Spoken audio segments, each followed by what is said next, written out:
Today we're going to be going over an oil change on a 2013 Polaris XP900. Some things I want to go over. One thing I do want to share with you guys is the mileage, which I'll get to in a second. So currently on my Razor, I have just over 6,000 miles with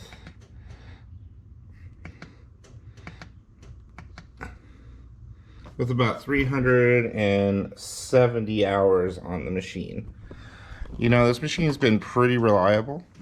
I have not done axles. I've not done bearings. Everything's still really tight. And I'm pretty impressed with the machine itself. The only thing I've ever really had to do, I did have to rebuild the engine when I used to have the dealership take care of the machine. And ever since I've done that, I've done my own services because I really don't trust anybody except for me now when I do it.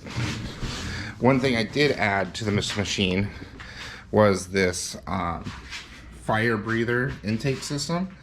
So it has a pre-filter and a secondary filter, plus I still run my stock air filter in the stock housing. And when I had the engine rebuilt, I had it reflashed because it's got the Polaris Stage 2 kit in it. And you know, it made a pretty big improvement, which I was very excited for. Alright, without further ado, let's go ahead and get started with the oil change. Alright, so the first thing I'm going to be doing is taking out the seats.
So the next thing I do for the oil change, or for my oil change, around the oil fill area, I usually clean it with some brake cleaner to get all the dirt and mud out from riding so much. I know there's probably better ways to do it. That's the way I've always done it. It seems to work pretty well. I do sometimes worry about it getting into the spark plugs. But usually I've never had that problem, so I'm pretty happy with that. Alright, so the next thing you gotta do is take this panel off that's right here. Okay, to get behind here so that you can get to your oil change, your oil filter, and the dipstick.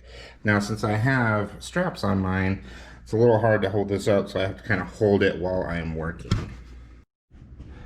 Alright, some of you already know the underside of a Razor. Mine's got a lot of scrapes on it. You're going to notice a couple of drain plugs. One, this is for your gear case, right back here for your transmission axle. And then up in here, as I'm crawling underneath, you're going to see the oil change. And you can see it's an Allen key. So we'll need to get the right Allen key and start draining the oil out of this machine. So right now we're trying to get the oil drain plug out.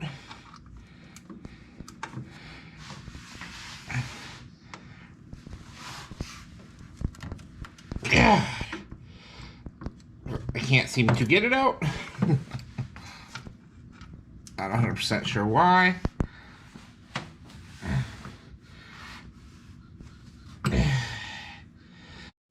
So I couldn't find my 6mm Allen, Well, actually, I did find one, but I couldn't twist it hard enough because I didn't have enough leverage. So I went and bought one for my ratchets.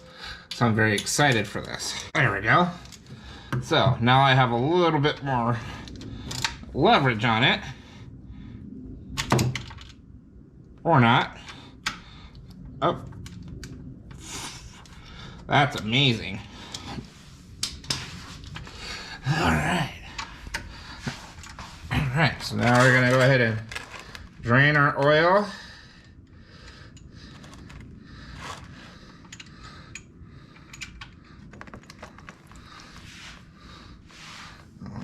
Drain all out here. Yeah, what's funny is it didn't look that dark when I was checking the oil last time, but that does look pretty dark. So I will go ahead and change it. Ooh, it was about done draining. I did buy a new crush washer, so they always recommend replacing those while you're doing it. I did go up there and kind of clean up the area a little bit with a paper towel. I ran out of shop rags. So now, as I get oil on my face, I'm going to thread this back in.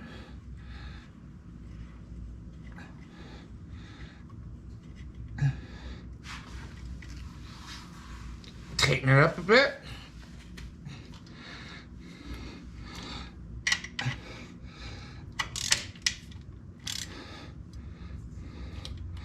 Not too tight.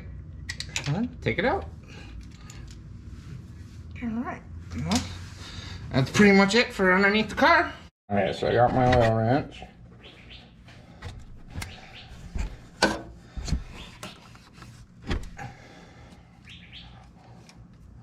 And as you can see, I have a paper towel down there because that kind of helped control some of the oil spill. Oh boy, oop. That's the oil filter right there. Unfortunately, I don't really have a good spot to put my camera, but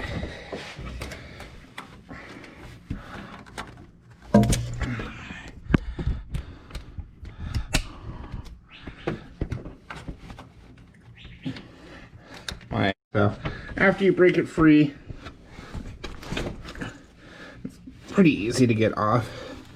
You will have some oil spillage as you pull this off, but most of it drains back, so you don't have to worry about it. And just make sure the oil filter, the O-ring is on there, so that way you don't have any oil or the oil ring missing. Alright. I try my best to keep it pretty clean in there. Oh, that I like to use is the Polaris. I use the full synthetic heavy duty red label one because I do live in Arizona and it does get hot, and I do ride this fairly quickly. So, and I want it to be protected as best. So, so most of this here is we gotta make sure we put a little bit of oil on the O-ring so that it seats correctly and it's not a booger when we put it on, or when we take it off the next time we do an oil change. Alright, so I just get a little oil on my finger and lube it up. Okay. Alright. So, okay, let's go ahead and put this back on the car. Alright.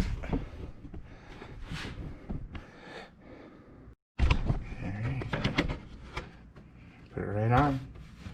Sorry, that's a little hard to see, guys.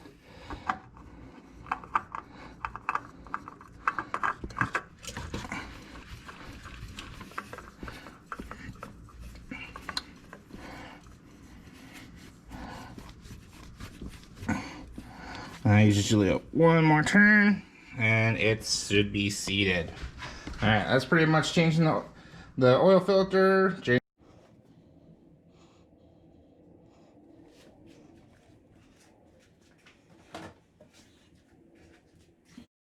Okay guys, now we're going to be checking the oil real quick.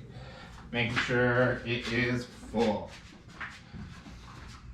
I'm going to make sure the oil level is where it is supposed to be. Never really check it on the first pull, so I always pull it out, clean it off, stick it back in, check it. And it's right in between, if you can see it, right in between the hash marks. Alright. That includes an oil change on a Polaris Razor XP900. Thank you for watching. If you like that video, please give me a thumbs up and a subscribe, and thank you for support. If you'd like to see a video of how I do my pre and post ride inspections after I go riding and before I go riding, please leave a comment in the comments below.